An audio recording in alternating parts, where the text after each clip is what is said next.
Sir, हमारे channel में आपका स्वागत है, वेलकम है। एक दुर्भाग्यपूर्ण कहिए कि आप चुनाव का जब प्रचार शुरू हुआ था, पूरे शहर में आपके बैनर दिखाई दे रहे थे, एक प्रचार शुरू हो चुका था, कई जगह पे आपका सत्कार हुआ और अचानक खबर आई कि आपने फॉर्म वापस लिया। ये लेके आपके चाहने वालों में या पार्टी कार्यकर्ताओं में एक निराशा भी पाई गई। ऐसा क्या कारण था, ऐसा कौन सा दबाव था जिसके कारण आपको फॉर्म वापस लेना पड़ा, जरा बताएंगे आप? मैं औरंगाबाद के मेरे सभी समर्थक, मेरे कार्यकर्ताओं, मेरे जो रिलेटिव हैं और मेरे लिए जो दोस्तों ने काम किया, उन सब दोस्तों का पहले शुक्रिया अदा करता हूं। और आप सबके लिए मैं ये बताना चाहता हूं कि मैंने एक सेकुलर पार्टी में प्रवेश किया है। सेकुलर पार्टी में काम करना ये हमारा मकसद था। हमारी पूरी खानदान पहले से ही सेकुलर पार्टी में काम करती रही है। जब हम कॉलेज में पढ़ाई करते थे तो NSUI के पदाधिकारी भी रहे हैं और सर्विस में से जब रिटायर हो गए उसके बाद में हमने ये सेकुलर पार्टी ज्वाइन करी। पार्टी के सामने हमारे मंसूबे रखे, हम ये शहर के लिए क्या करना चाहते हैं, हम कैसे सक्सेसफुल उम्मीदवार रहेंगे और सब सेकुलर वोट के लिए कैसा काम कर पाएंगे। ये हमने हमारी पार्टी को जिले से लेकर मुंबई और दिल्ली तक पहुंचाया।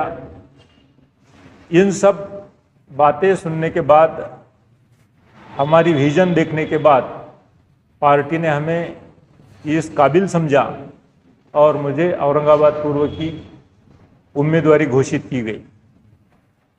उसके बाद में कुछ लोगों ने ऐसा बताना शुरू कर दिया सिटी में कि ये तो नए आदमी है इसलिए इनका टिकट कटा है। ऐसी कोई भी मजबूरी पार्टी की नहीं थी। पार्टी के वरिष्ठ लोगों ने मुझे संपर्क करके बोल दिया है कि सोशल इंजीनियरिंग के वजह से खाली आपका टिकट कटा है और आपको हम किसी भी तरह से खोना नहीं चाहते हैं, आपको हम ना उम्मीद नहीं करेंगे। अच्छी से अच्छी जगहों पर आपका पार्टी में स्थान रखा जाएगा, आपका सम्मान किया जाएगा। ये बताने के लिए सभी लेवल के बड़े नेताओं ने मुझे आग्रह किया कि हमने पार्टी की बात मानकर पार्टी के साथ जुड़े रहना चाहिए, क्योंकि महाविकास आघाड़ी की सत्ता इस महाराष्ट्र में आने जा रही है। तो आपने भी पार्टी के साथ जुड़े रहना, इसमें पार्टी की भी भलाई है और मेरी भी भलाई है। ऐसी बात हमारे सभी नेताओं ने हमें बता दी है।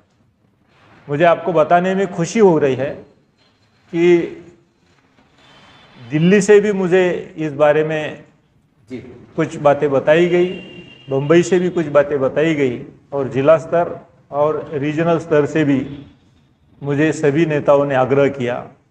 सब नेताओं का सम्मान करना मेरा भी काम है और कहीं ना कहीं ये भी सही बात है कि हमारे पुरखों ने जरूर काम किया होगा, मगर हमने सर्विस में होने के बावजूद प्रत्यक्ष पार्टी में काम नहीं करने की एक जो इन लोगों की उम्मीद थी, इन लोगों की आशा थी, वो हम पूरे करने के लिए आज भी रेडी है। हमने ये कतई सोचा नहीं है कि हमारा टिकट पार्टी ने कटा दिया इसलिए हम पीछे हटे हैं। हम ये सोच रहे हैं कि 2 गज पीछे जाने से शेर जैसी छलांग लगाना कुछ मुश्किल होता नहीं है।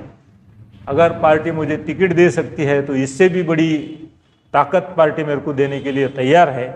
इसलिए हम आगे भी पार्टी के लिए इस शहर में, इस जिले में काम करने के लिए तैयार है। सर, ऐसी भी एक अफवाहें चल रही है, मतलब चल रही थी कि जरंगे पाटिल साहब आपके संपर्क में या उनके संपर्क में, ऐसा भी मामला सुनने को मिला था। वो कहाँ तक सच्चाई है? नहीं, वो अलग किस्म की बात है, मगर वो भी सही है कि मुझे उस तरफ से भी आग्रह किया जा रहा था। मगर पाटिल जरंगे दादा ने जो डिसीजन लिया है वो सभी के समाज के हित का डिसीजन है, इसलिए हम उनके डिसीजन के साथ में रहना भी पसंद करेंगे। सर, आज की जो जैसे कि आपका फॉर्म वापस हो चुका है, और वो तारीख भी चली गई है, मैदान पूरा साफ है। तो ऐसे हालात में आप शहर की, खासकर औरंगाबाद की, यहाँ की एक सेक्युलर जो राजनीति और कहने की कट्टरवादी राजनीति कैसा देखते हैं, और आपका संदेश है?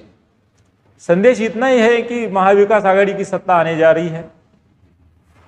ये एकदम क्लियर बात है कि जातिवादी पार्टियों को चुन के देने से भाईचारा बना नहीं रहेगा। अगर इस देश में, इस सिटी में, इस गांव में, इस गली में भाईचारा रखना है तो इसके लिए सेकुलर पार्टी के साथ रहना जरूरी है। सर, आज मराठवाड़े के अंदर एक कड़वा सच है, ये बड़ा सवाल प्रश्न बड़ा अजीब है सर, कि मुस्लिम समाज के किसी एक व्यक्ति को टिकट नहीं दिया। आप व्यक्तिगत तौर से, क्योंकि आप ऐसे पोस्ट पे रह चुके कि आपने सबको न्याय देने का काम किया है, अब कैसा देखते हैं कि भविष्य के अंदर ये मुसलमान नेता कहिए, इनके लीडरशिप कहिए, इनका नेतृत्व कहिए, कहाँ पाते हैं आप, कैसा देखते हैं? नहीं, ऐसी बात नहीं है। शायद नांदेड़ में एक सीट दी गई है और हर पार्टी अपने अपने लेवल पे कुछ समीकरण तैयार करती है और उसके आधार पर सीटों का बंटवारा होता है। उसी समीकरण के आधार पर मेरा भी तो टिकट कटा है ना। जी जी जी सर, आपसे सवाल ये है कि खासकर मुस्लिम समाज के अंदर आपको लेके भी कहीं खुशी का माहौल भी था और कहीं नाराजगी पाई जा रही, तो खासकर मुस्लिम समाज में, ऐसा तो कोई हिंदू मुस्लिम की बात भी नहीं है, लेकिन मुस्लिम समाज को अब क्या आप दे देना चाहिए? हम सेकुलर पार्टी में काम कर रहे हैं तो सेकुलर पार्टी के लिए अब काम करते रहेंगे। हमने जैसा अभी दिवाली मिलन का प्रोग्राम रखा था, हर बार हर त्यौहार पर हम ये चाहेंगे कि ईद मिलन जैसे कार्यक्रम हम भी रखेंगे। हम अभी भी सब लोगों के साथ में काम करना चाह रहे हैं।